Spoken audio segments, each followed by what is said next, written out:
Alrighty, good evening ladies and gentlemen, this is Hairy Muppet. Welcome back to the Hairy Bash Grand Final. It's game number 2, and so far EnDerr is doing a pretty good job of kicking some ass. It was a very close game, Mass Roach versus Mass Roach, and really just completely awesome. But EnDerr just managed to pull out a lead in that game, despite having a much later third base than Petraeus, and managed to take out the victory. So really nice play from him, from both players, but I guess EnDerr took the victory right there. So he's definitely in the lead right now, and he's definitely looking to finish this series off nice and quickly. So yeah, I did mention that there is not going to be a full best of 5 in here, so we'll just have to see how it goes and how it finishes up. So anyway, moving down, here is EnDerr down the bottom of the map. Here is Petraeus up the top of the map. They are not named EnDerr and Petraeus because they're playing on another server, but Temujin is Petraeus and vice versa for EnDerr. So there we go. Going for this pull first, actually, from Mr. Petraeus. So looking to maybe finish this off a little bit earlier to do a little bit more stuff. The Overlord gets in range, sees this base is quite low on the production tab, on the production amount, and yeah, so that is going to tell EnDerr that there's an early spore caller, an early sporting pool, sorry, coming out for Mr. Petraeus. So yes, he's got to know that there's an early queen coming out, and yeah, that's going to be interesting. I don't know what he's going to do with that information. Maybe get out a spine, maybe a couple of more lings than he would otherwise produce, but it's not a massively small map or anything. It's not a tiny map, so I don't know if he's really got to be worried about any sort of really fast ling pressure. I don't think he's going to be. I think he's yeah, he's going to be fine. Going to be fine. So yeah, there we go. Just keep it on, doing the normal stuff, and not really a lot happening at this point. I mean, it's I don't know, 4.5 minute mark. Yeah, not really much happening, and there's something will happen. I mean, at some point in the game something will happen. So you know what? I'm actually going to speed it up. For some reason, usually I get past this part of the game alright, but for now I'm just getting a little bit bored because nothing's happening. Nobody's scouting, nobody's doing anything at the moment. They're not even sending over lings to do anything. They're just sort of sitting back, doing nothing. Couple of queens coming out, a queen coming out there. This guy's going for a long walk. Look at this, on 2 times speed, the queen actually moves pretty fast. Okay, he's just zooming around the map. Oh, insane stuff. And the Overlord, really fast. I should play on 2 times all the time. EnDerr going for a Roach Warren, pretty fast. Petraeus going for ling speed, pretty fast. So they're both going for sort of the same thing they did. EnDerr always loves to go for the early Roach Warren, although Petraeus is going, we'll just slow that down again. Petraeus is going for a Roach Warren a lot earlier than he did last time. So he's probably anticipated the Roach Warren coming out from Mr. EnDerr. He doesn't even need to scout it anymore. Because, I mean, you see it makes sense here. So, I mean, EnDerr did a great job with Roaches last game, so why wouldn't he go for them again? And it just makes so much sense. So, he's just anticipating it, and then, of course, his answer is to go for his own Roach Warren, but he's not negating his own ling production. Petraeus loves to use his lings, and he's sending the lings over. Ling speed just about to pop up. EnDerr knows he's coming. What has he got to really knock these guys away? A few queens. That might be enough for these lings, but there are reinforcements coming as well, so it's going to be a little bit dodgy. Does he have roaches coming out to save this base? No. This is going to be a cancel. 100% going to be a cancel, and once again, those early lings paid off for Petraeus, man. Really paid off there. He's not going to get in here, though. There's no way he can get in there. But he knocked back the third base, and his own third base is going to get back up.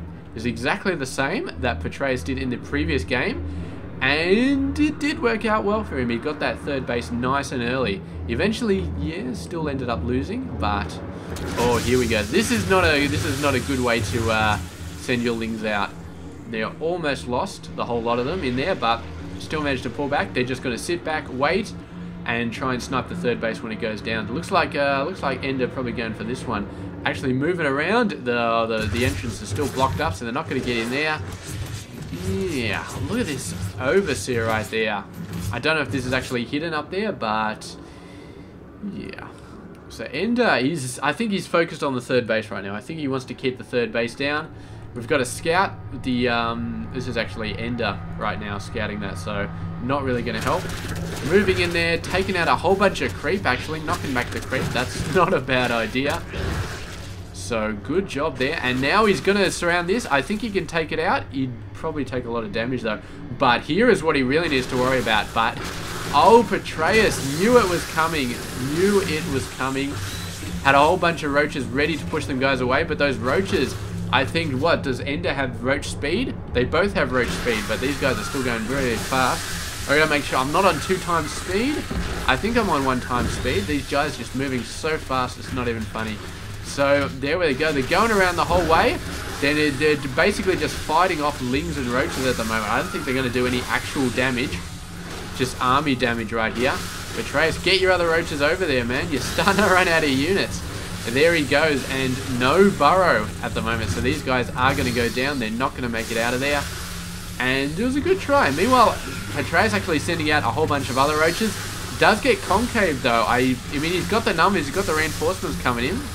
And you can see the concave, he's actually got less units attacking. The other ones are just knocked up the back pretty bad. Let's have a look at the roach numbers. 20 versus 26. So Petraeus, that early third base, he's making it pay off this game. He's pushing the workers a little bit harder. He's up to 58 over 49. So he's pushing his macro a little bit harder, and it's starting to pay off. He's really got a lot of stuff going on here. So I think Petraeus is in a better position than last game. And we'll see if he can make it work. If he can make it happen here. I don't know. Because most stuff is pretty even, but he's just got a bit of an advantage. He's got, well, the worker advantage is the main thing. Here he goes trying to have a concave. And he's doing pretty good on this side. I think he's going to be right. This side they're sort of bulking up a little bit, but you never know. I think it's going to be fairly even. Maybe Petraeus has a, yeah, look, he's curving around there, so that's going to be pretty good. So he's just curving around a little bit. He's starting to look a little bit spotty here, actually. Looks like EnDerr's holding on a little bit more. It's almost like he has extra armor. He does have extra armor. Petraeus only with 0 armor and EnDerr with 1 armor. I was looking at that fight and I'm like, why are Petraeus' roaches dying faster than EnDerr's? There you go. That's why. So Petraeus not getting level 1 armor, and that made so much difference in that battle. You can see roaches, these guys, they would have been like in the orange, the red, if they hadn't had that armor. But they had the armor. They lasted so much longer, and I think this is what EnDerr did last game as well, which gave him a little bit of an advantage. So Mr. Petraeus, his weapons actually got reset, did it? No, it didn't get reset. It just got crap all over it, so that's just going to delay it. But it's not restarted. It's just slowed down a little bit. So here we go. Roaches moving down. They're going to be splitting down, just twirling around and looking to engage right there. But EnDerr is not silly enough to be running down into that sort of mess.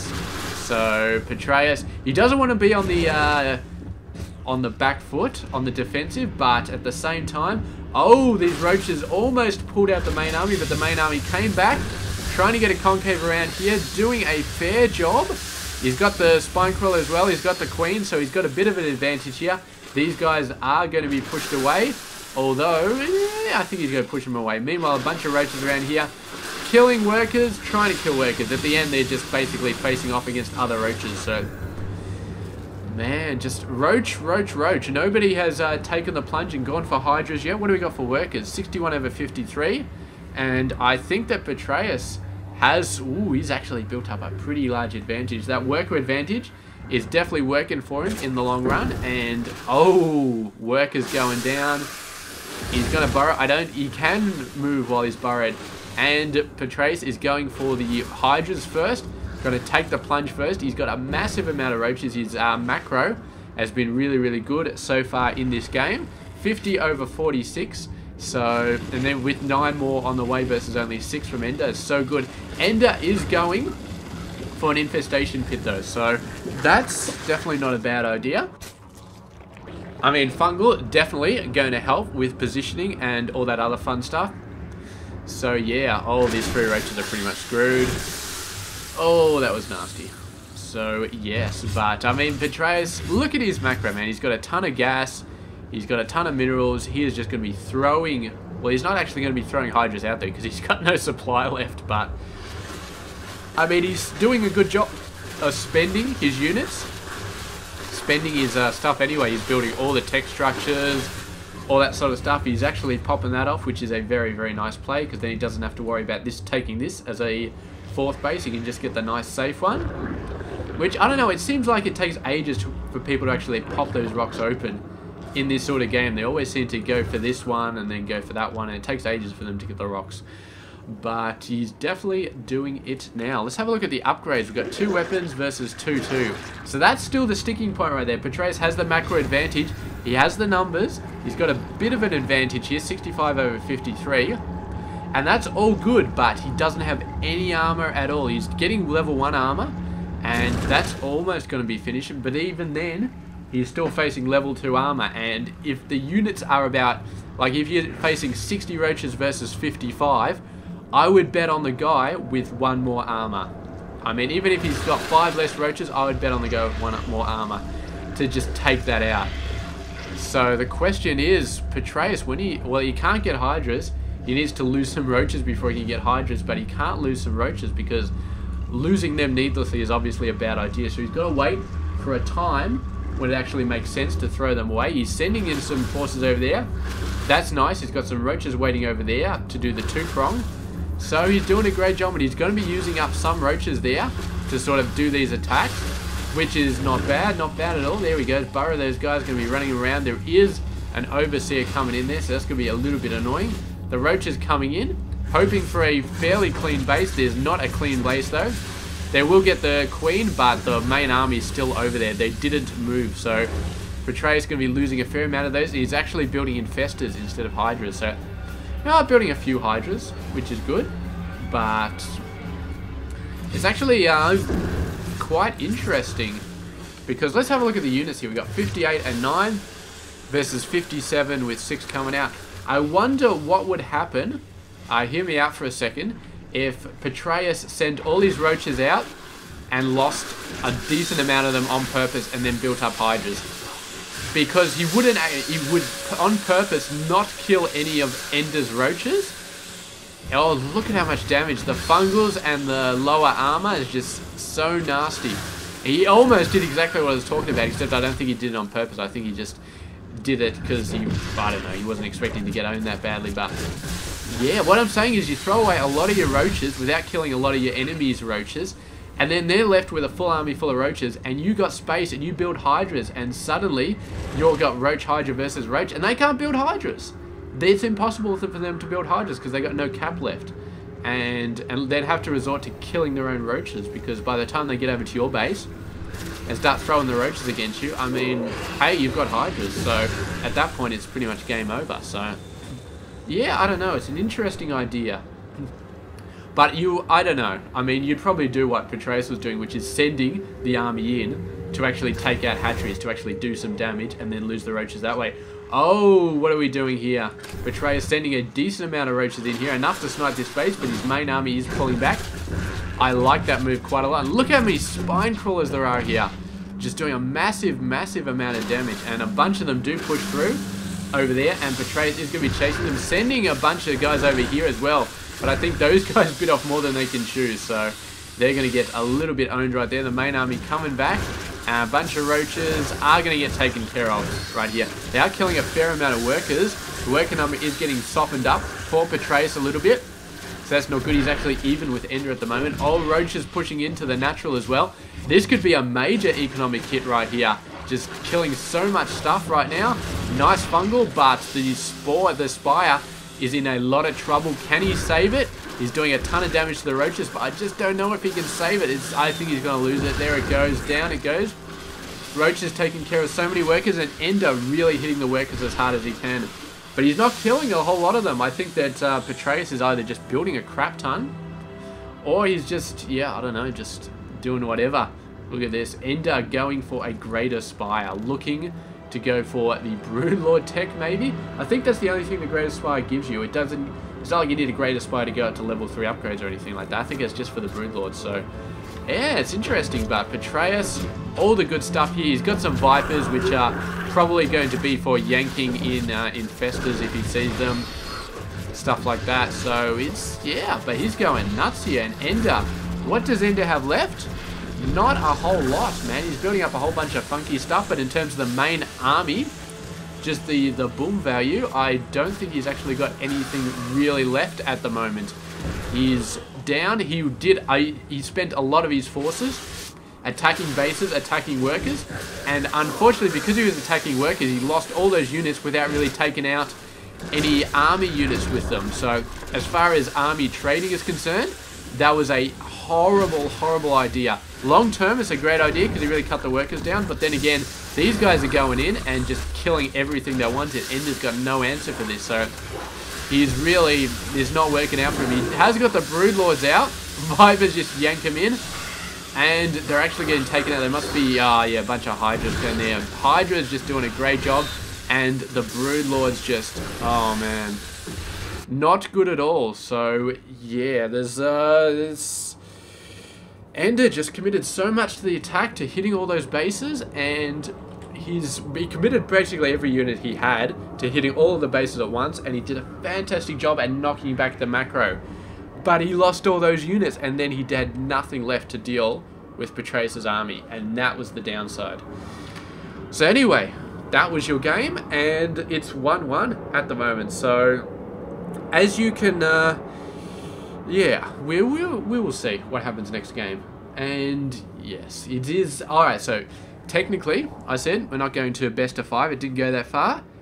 It actually goes to a best of 3 in this case. So next game, you can pretty much say the next game is the ace match, and whoever wins that pretty much wins the tournament because the other player sort of concedes. But I won't tell you who conceded and who won because obviously that would spoil the fun. So we'll be catching that up tomorrow, and it will be awesome. So I'll see you guys then. And of course, we'll be doing the third place match after that between King Kong and Mighty Kiwi, which will be awesome. So I'll see you guys tomorrow. We'll find out who won the grand prize. So yeah, catch you guys then.